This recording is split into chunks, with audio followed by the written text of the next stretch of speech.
नमस्ते, मैं हूँ मेधा। आपका स्वागत है कहानी और बातें विद मेधा में। अगर आपने ईदगाह का पहला भाग नहीं सुना है तो उसे पहले ज़रूर सुनिए।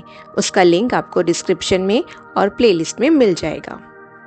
अब हम आगे की कहानी सुनते हैं। भाग 2। खिलौने के बाद मिठाइयाँ आती हैं। किसी ने रेवड़ियाँ ली हैं, किसी ने गुलाब जामुन, किसी ने सोहन हलवा। मज़े से खा रहे हैं। हामिद बिरादरी से पृथक है। अभागे के पास 3 पैसे हैं। क्यों नहीं कुछ लेकर खाता? ललचाई आंखों से सबकी ओर देखता है। मोहसिन कहता है, हामिद रेवड़ी ले जा, कितनी खुशबूदार है। हामिद को संदेह हुआ, यह केवल क्रूर विनोद है। मोहसिन इतना उदार नहीं, लेकिन यह जानकर भी वह उसके पास जाता है। मोहसिन दोने से एक रेवड़ी निकालकर हामिद की ओर बढ़ाता है। हामिद हाथ फैलाता है। मोहसिन रेवड़ी अपने मुंह में रख लेता है। महमूद, नूरे और सम्मी खूब तालियां बजा बजा कर हंसते हैं। हामिद हिसिया जाता है। मोहसिन, अच्छा अब की बार जरूर देंगे हामिद, अल्लाह कसम, ले जा। हामिद, रखे रहो, क्या मेरे पास पैसे नहीं हैं? सम्मी, 3 ही पैसे तो हैं, 3 पैसे में क्या क्या लोगे? महमूद, हमसे गुलाब जामुन ले जा हामिद। मोहसिन बदमाश है। हामिद, मिठाई कौन बड़ी नेमत है, किताब में इसकी कितनी बुराइयां लिखी हैं। मोहसिन, लेकिन दिल में कह रहे होगे कि मिले तो खा लें, अपने पैसे क्यों नहीं निकालते? महमूद, हम समझते हैं इसकी चालाकी, जब हमारे सारे पैसे खर्च हो जाएंगे तो हमें ललचा ललचा कर खाएगा। मिठाइयों के बाद कुछ दुकानें लोहे की चीज़ों की थीं, कुछ गिलट, कुछ नकली गहनों की। लड़कों के लिए यहाँ कोई आकर्षण नहीं था। वह सब आगे बढ़ जाते हैं। हामिद लोहे की दुकान पर रुक जाता है। कई चिमटे रखे हुए थे। उसे ख्याल आया, दादी के पास चिमटा नहीं है। तवे से रोटियां उतारती हैं तो हाथ जल जाता है। अगर वह चिमटा ले जाकर दादी को दे दे तो वह कितनी प्रसन्न होंगी। फिर उनकी उंगलियां कभी नहीं जलेंगी। घर में एक काम की चीज हो जाएगी। खिलौनों से क्या फायदा, व्यर्थ में पैसे खराब होते हैं। जरा देर ही तो खुशी होती है, फिर तो खिलौनों को कोई आंख उठाकर नहीं देखता, या तो घर पहुंचते पहुंचते टूट फूट के बराबर। चिमटा कितने काम की चीज है, रोटियां तवे से उतार लो, चूल्हे में सेक लो, कोई आग मांगने आए तो चटपट चूल्हे से आग निकाल कर उसे दे दो। अम्मा बेचारी को कहाँ फुर्सत है कि बाजार आए, और इतने पैसे ही कहाँ मिलते हैं। रोज हाथ चला लेती हैं। हामिद के साथी आगे बढ़ गए। सबील पर सब के सब शरबत पी रहे हैं। देखो सब कितने लालची हैं। इतनी मिठाइयाँ ली, मुझसे किसी ने एक भी नहीं दी। मुझे किसी ने एक भी नहीं दी। उस पर कहते हैं मेरे साथ खेलो, मेरा यह काम करो। अब अगर किसी ने कोई काम करने को कहा तो पूछूंगा, खाएं मिठाइयाँ, आप मुंह सड़ाएं, मुंह पे फोड़े फुंसियां निकलेंगी, आप ही जवान चटोरी हो जाएगी। तब घर से पैसे चुराएंगे और मार खाएंगे।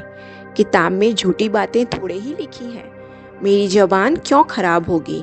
अम्मा चिमटा देखते ही दौड़कर मेरे हाथ से ले लेंगी और कहेंगी, मेरा बच्चा अम्मा के लिए चिमटा लाया है। हजारों दुआएं देंगी। फिर पड़ोस की औरतों को दिखाएंगी। सारे गांव में चर्चा होने लगेगी, हामिद चिमटा लाया है, कितना अच्छा लड़का है। इन लोगों के खिलौनों पर कौन इन्हें दुआएं देगा? बड़ों की दुआएं सीधे अल्लाह के दरबार में पहुंचती हैं और तुरंत सुनी जाती हैं।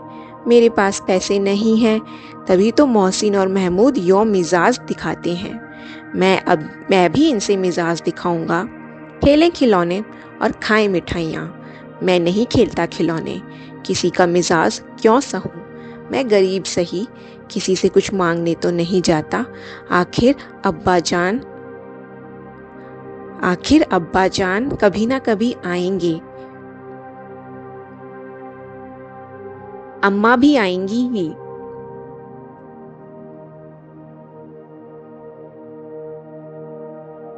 फिर इन लोगों से पूछूंगा, कितने खिलौने लोगे? एक एक को टोकरियां खिलौने दूं और दिखा दूं कि दोस्तों के साथ इस तरह सलूक किया जाता है। यह नहीं कि एक पैसे की रेवड़ियां ली तो चुड़ा चुड़ा कर खाने लगे। सब के सब हंसेंगे कि हामिद ने चिमटा लिया है। हंसे मेरी बला से। उसने दुकानदार से पूछा, यह चिमटा कितने का है? दुकानदार ने उसकी ओर देखा और कोई आदमी साथ ना देखकर कहा, तुम्हारे काम का नहीं है। बिकाऊ है कि नहीं? बिकाऊ क्यों नहीं है? और यहाँ क्यों लाद के लेके आया हूँ? तो बताते क्यों नहीं? क्या पैसे का है? 6 पैसे लगेंगे। हामिद का दिल बैठ गया। ठीक ठीक बताओ। ठीक ठीक 5 पैसे लगेंगे, लेना हो लो, नहीं तो चलते बनो। हामिद ने कलेजा मजबूत करके कहा, 3 पैसे लोगे? ये कहता हुआ वह आगे बढ़ गया।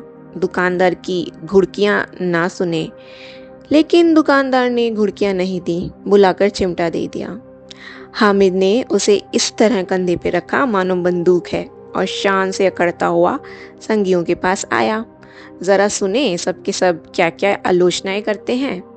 मोहसिन ने हंस के कहा, ये चिमटा क्यों लाया पगले, इसका क्या करेगा? हामिद ने चिमटे को जमीन पर पटक कर कहा, जरा अपना बिश्ती जमीन पर गिरा दो, सारी पसलियां चूर चूर हो जाएं। महमूद बोला, तो ये चिमटा कोई खिलौना है? हामिद, खिलौना क्यों नहीं है? अभी कंधे पे रखा, बंदूक हो गई, हाथ में लिया, फकीरों का चिमटा हो गया। चाहूँ तो इससे मजीरे का काम ले सकता हूँ। एक चिमटा जमा दूं तो तुम लोगों के सारे खिलौनों की जान निकल जाए। तुम्हारे खिलौने कितना ही जोर लगाएं, मेरे चिमटे का बाल भी बांका नहीं कर सकते। मेरा बहादुर शेर है चिमटा। सम्मी ने खंजरी ली थी। प्रभावित होकर बोला, मेरी खंजरी से बदलोगे? 2 आने की है। हामिद ने खंजरी की और उपेक्षा से देखा। मेरा चिमटा चाहे तो तुम्हारी खंजरी का पेट फाड़ डाले। बस एक चमड़े की झिल्ली लगा दी, डब डब बोलने लगी। जरा सा पानी लग जाए तो खत्म हो जाए। मेरा बहादुर चिमटा आग में, पानी में, आंधी में, तूफान में बराबर डटा खड़ा रहेगा। चिमटे ने सभी को मोहित कर लिया, लेकिन अब पैसे किसके पास धरे हैं? फिर मेले से दूर निकल आए हैं। 9 कब के बज गए। धूप तेज हो रही है, घर पहुंचने की जल्दी हो रही है। बाप से जिद भी करें तो चिमटा नहीं मिल सकता। हामिद है बड़ा चालाक, इसलिए बदमाश ने अपने पैसे बचा रखे थे। अब बालकों के 2 दल हो गए हैं। मोहसिन, महमूद, सम्मी और नूरे एक तरफ हैं, हामिद अकेला दूसरी तरफ। शास्त्रार्थ हो रहा है। सम्मी तो विधर्मी हो गया, दूसरे पक्ष से जा मिला, लेकिन मोहसिन, महमूद और नूरे भी हामिद से 1-1, 2-2 साल बड़े होने पर भी हामिद के आघातों से आतंकित हो उठे हैं। उसके पास न्याय का बल है और नीति की शक्ति। एक और मिट्टी है, दूसरी ओर लोहा, जो इस वक्त अपने को फौलाद कह रहा है। वह अजेय है, घातक है। अगर कोई शेर आ जाए तो मियाँ भिश्ती के छक्के छूट जाएं, मियाँ सिपाही मिट्टी की बंदूक छोड़कर भाग जाएं, वकील साहब की नानी मर जाए, चोगे में मुंह छिपाकर जमीन पर लेट जाएं, मगर ये चिमटा, यह बहादुर रुस्तमे हिंद लपक कर शेर की गर्दन पे सवार हो जाएगा और उसकी आंखें निकाल लेगा। मोहसिन ने एड़ी चोटी का जोर लगा के कहा, अच्छा, पानी तो नहीं भर सकता। हामिद ने चिमटे को सीधा खड़ा करके कहा, भिश्ती को एक डांट बताएगा तो दौड़ा हुआ पानी लेकर उसके द्वार पर छिड़कने लगेगा। मोहसिन परास्त हो गया, पर महमूद ने कुमुक पहुंचाई। अगर बच्चा पकड़ जाए तो अदालत में बंधे बंधे फिरेंगे, तब तो वकील साहब के पैरों पड़ेंगे।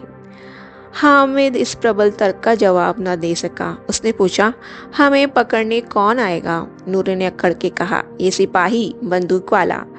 हामिद ने मुंह चुड़ाकर कहा, ये बेचारे हम बहादुर रुस्तमे हिंद को पकड़ेंगे? अच्छा लाओ, अभी जरा कुश्ती हो जाए, इसकी सूरत देखकर दूर से भागेंगे, पकड़ेंगे क्या बेचारे। मोहसिन को एक नई चोट सूझ गई। तुम्हारे चिमटे का मुंह रोज आग में जलेगा। उसने समझा था हामिद लाजवाब हो जाएगा, लेकिन यह बात ना हुई। हामिद ने तुरंत जवाब दिया, आग में बहादुर ही कूदते हैं जनाब। तुम्हारे ये वकील, सिपाही और भिश्ती लेड़ियों की तरह घर में घुस जाएंगे। आग में कूदना वह काम है जो यह रुस्तमे हिंद ही कर सकता है। महमूद ने एक जोर और लगाया। वकील साहब कुर्सी मेज पे बैठेंगे, तुम्हारा चिमटा तो बावर्ची खाने में जमीन पे पड़ा रहेगा।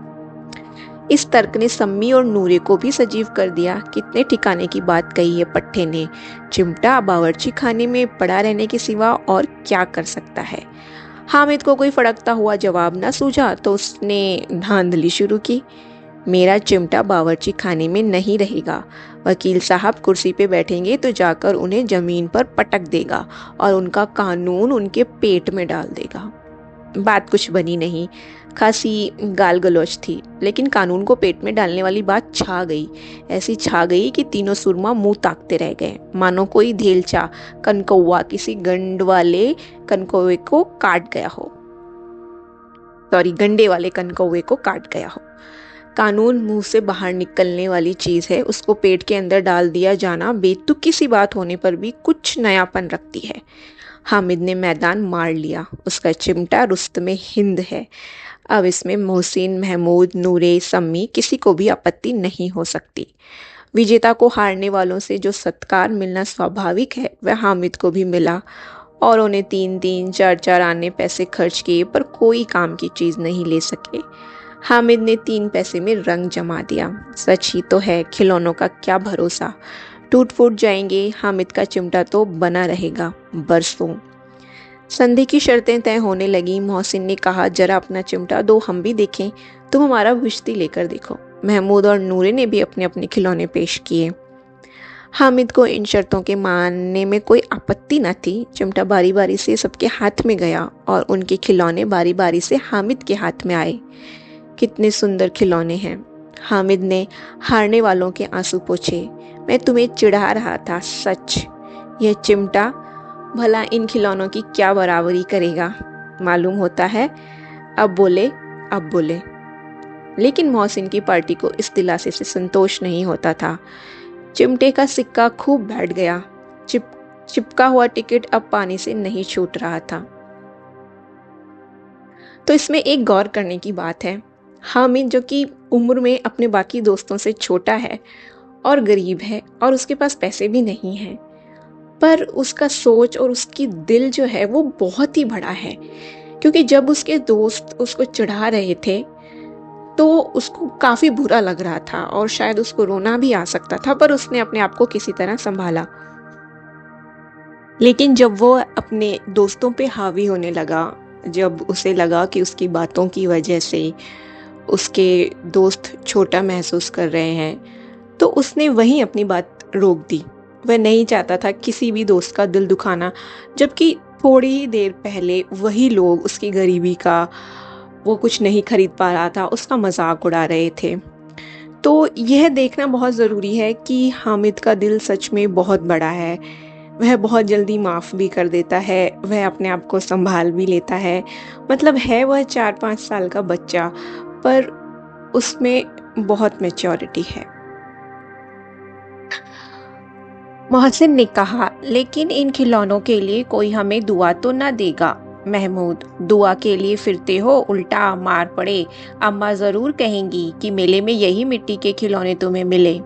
हामिद को स्वीकार करना पड़ा कि खिलौनों को देखकर किसी की माँ इतनी खुश न होगी जितनी दादी चिमटे को देखकर होंगी। 3 पैसों ही में तो सब कुछ करना था और उन पैसों के इस उपयोग पर पछतावे की बिल्कुल जरूरत न थी। फिर अब तो चिमटा रुस्तमे हिंद है और सभी खिलौनों का बादशाह। रास्ते में महमूद को भूख लगी। उसके बाप ने केले खाने को दिए। महमूद ने केवल हामिद को साझी बनाया। उसके अन्य मित्र मुंह ताकते रह गए। यह उस चिमटे का प्रसाद था। 11 बजे गांव में हलचल मच गई। मेले वाले आ गए। मोहसिन की छोटी बहन ने दौड़कर भिश्ती उसके हाथ से छीन लिया और मारे खुशी के जो उछली तो मियाँ भिश्ती नीचे आ रहे और सुरलोक सिधारे। इस पर भाई बहन में मारपीट हुई। दोनों खूब रोए। उसकी अम्मा यह शोर सुनकर बिगड़ी और दोनों को ऊपर से 2-2 चांटे लगाए। मियाँ नूरे के वकील का अंत उनके प्रतिष्ठानुकूल इससे ज्यादा गौरवमय हुआ। वकील जमीन पर या ताक पर तो नहीं बैठ सकता, उसकी मर्यादा का विचार तो करना ही होगा। दीवार में 2 खूंटियां गाड़ी गईं, उन पर लकड़ी का एक पटरा रखा गया। पटरे पर कागज का कालीन बिछाया गया। वकील साहब राजा भोज की भांति सिंहासन पर बिराजे। नूरे ने उन्हें पंखा जलना शुरू किया। अदालतों में खसकी टट्टियां और बिजली के पंखे रहते हैं, क्या यहाँ मामूली पंखा भी ना हो? कानून की गर्मी दिमाग पर चढ़ जाएगी कि नहीं? बांस का पंखा आया और नूरे हवा करने लगे। मालूम नहीं पंखे की हवा से या पंखे की चोट से वकील साहब स्वर्गलोक से मृत्युलोक में आ रहे और उनकी माटी का चोला माटी में मिल गया। फिर बड़े जोर शोर से मातम हुआ और वकील साहब की अस्थि घूर पर डाल दी गई। अब रहा महमूद का सिपाही, उसे चटपट गांव का पहरा देने का चार्ज मिल गया। लेकिन पुलिस का सिपाही कोई साधारण व्यक्ति तो नहीं जो अपने पैरों चले, वह पालकी पे चलेगा। एक टोकरी आई, उसमें कुछ लाल रंग के फटे पुराने चिथड़े बिछाए गए, जिस पे सिपाही साहब आराम से लेटे। नूरे ने ये टोकरी उठाई और अपने द्वार का चक्कर लगाने लगा। उनके दोनों छोटे भाई सिपाही की तरफ से छोने वाले जागते लहो पुकारते चलते हैं, मगर रात तो अंधेरी होनी चाहिए, महमूद को ठोकर लग जाती है। टोकरी उसके हाथ से छूटकर गिर पड़ती है और मियाँ सिपाही अपनी बंदूक लिए जमीन पर आ जाते हैं और उनकी एक टांग में विकार आ जाता है। महमूद को आज ज्ञात हुआ कि वह अच्छा डॉक्टर है। उसको ऐसा मरहम मिल गया जिससे वह टूटी टांग को आनन फानन जोड़ सकता है। केवल गूलर का दूध चाहिए। गूलर का दूध आता है, टांग जोड़ दी जाती है, लेकिन सिपाही को ज्यों ही खड़ा किया जाता है, टांग जवाब दे देती है। शल्य क्रिया असफल हुई, तब उसकी दूसरी टांग भी तोड़ दी जाती है। अब कम से कम एक जगह आराम से बैठ तो सकता है। एक टांग से तो न चल सकता था न बैठ सकता था। अब वह सिपाही सन्यासी हो गया है, अपनी जगह पर बैठा बैठा पहरा देता है। कभी देवता भी बन जाता है। उसके सिर का झालरदार साफा खुरच दिया गया है। अब उसका जितना रूपांतर चाहो कर सकते हो। कभी कभी तो उससे बाट का काम भी लिया जाता है। अब मियाँ हामिद का हाल सुनिए। अमीना उसकी आवाज सुनते ही दौड़ी और उसे गोद में उठाकर प्यार करने लगी। सहसा उसके हाथ में चिमटा देखकर वह चौंक गई। ये चिमटा कहाँ था? मैंने मोल लिया है। क्या पैसे में? 3 पैसे में दिए हैं। अमीना ने छाती पीट ली। ये कैसा बेसमझ लड़का है कि दोपहर हुआ, कुछ खाया न पिया, लाया क्या चिमटा? सारे मेले में तुझे और कोई चीज न मिली जो यह लोहे का चिमटा उठा लाया। हामिद ने अपराधी भाव से कहा, तुम्हारी उंगलियां तवे से जल जाती थीं, इसलिए मैंने उसे लिया। बुढ़िया का क्रोध तुरंत स्नेह में बदल गया, और स्नेह भी वह नहीं जो प्रगल्भ होता है और अपनी सारी कसक शब्दों में बिखेर देता है। यह मूक स्नेह था, खूब ठोस, रस और स्वाद से भरा हुआ। बच्चे में कितना त्याग, कितना सद्भाव और कितना विवेक है। दूसरों को खिलौने लेते और मिठाई खाते देखकर इसका मन कितना ललचाया होगा। इतना जब्त इससे हुआ कैसे? वहां भी इसे अपनी बुढ़िया दादी की याद बनी रही। अमीना का मन गदगद हो गया। और अब एक बड़ी विचित्र बात हुई, हामिद के इस चिमटे से भी विचित्र। बच्चे हामिद ने बूढ़े हामिद का पार्ट खेला था। बुढ़िया अमीना बालिका अमीना बन गई। वह रोने लगी, दामन फैलाकर हामिद को दुआएं देती जाती थी और आंसू की बड़ी बड़ी बूंदें गिराती जाती थी। हामिद इसका रहस्य क्या समझता। यहीं पर यह कहानी समाप्त होती है। जब भी मैं ईदगाह पढ़ती हूँ, मुझे ऐसा लगता है कि यह केवल एक छोटे से बच्चे हामिद की कहानी नहीं है। यह हम सभी की कहानी है। हम सभी जीवन में सही रास्ते पे चलना चाहते हैं, सही निर्णय लेना चाहते हैं, लेकिन हर कदम पर हमें तरह तरह के प्रलोभन मिलते हैं। कभी धन का आकर्षण, कभी सुख सुविधाओं का, कभी दूसरों की देखा देखी, तो कभी साथियों का दबाव। ईदगाह में मेले के झूले, खिलौने, मिठाइयाँ और दोस्तों का मजाक, ये केवल बच्चों की बातें नहीं, ये उन सभी आकर्षणों और विचलनों का प्रतीक है जो हमें अपने लक्ष्य से भटकाने की कोशिश करते हैं। शायद यही कारण है कि ईदगाह आज भी उतनी ही प्रासंगिक है जितनी 100 वर्ष पहले थी। समय बदल गया लेकिन हमारे जीवन के प्रलोभन नहीं बदले। यहाँ पे ईदगाह समाप्त होती है। अगर आपको ईदगाह का पार्ट 1 भाग 1 सुनना है तो आप डिस्क्रिप्शन में दिए गए लिंक पर जरूर जाएं। आपको यदि प्रस्तुति पसंद आई हो तो कहानी और बातें विद मेधा को सब्सक्राइब करें और बेल आइकन ज़रूर दबाएं ताकि ऐसी साहित्यिक कहानियों की सूचना आपको सबसे पहले मिले। आपकी राय मेरे लिए बहुत महत्वपूर्ण है। कमेंट में ज़रूर बताएं कि आपको यह वीडियो कैसा लगा और अगली बार आप किस कहानी को मेरे साथ सुनना चाहेंगे। फिर मिलेंगे एक नई कहानी और नई बातों के साथ। नमस्कार।